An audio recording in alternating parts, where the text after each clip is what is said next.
थंडीतली सकाळ किती सुंदर वाटते ना. हॉलचा दरवाजा उघडला आणि पूर्वेच्या दिशेला असल्यामुळे ना सूर्यकिरणे डायरेक्ट घरामध्ये पडतात. तर खूप छान वाटलं, एकदम प्रसन्न वाटलं. तर सकाळी सकाळी कुंड्यांना पाणी घातलं होतं, ते सुद्धा एकदम सूर्याच्या किरणाने एकदम तेजोमय दिसायला लागले होते.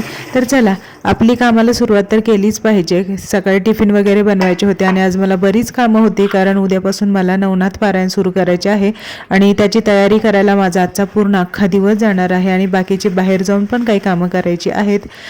शेंगा केल्या होत्या, शेंगा म्हणजे घेवड्याची शेंगाची भाजी केली होती. कणिक वगैरे मळून चपाती वगैरे करून ठेवली. सगळंच जेवणाचं नाश्ता वगैरे झाला तर मग आपल्याला दिवसभराचा रिकामा वेळ मिळतो. तर ते करून घेतलं आणि मला जायचं आहे आता स्वामींच्या मंदिरामध्ये.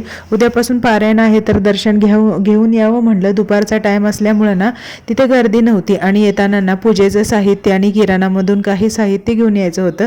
तर त्याच्यासाठी मी मंदिरात पहिले गेले. रियांच्या स्कूलवरून डायरेक्ट तशीच गेले आणि तिथे गेल्यानंतर मंदिर एकदम रिकाम होतं. एवढी शांतता होती ना, खूप छान वाटत होतं. तर चला, आता भेटूया नवीन व्हिडिओमध्ये. बाय.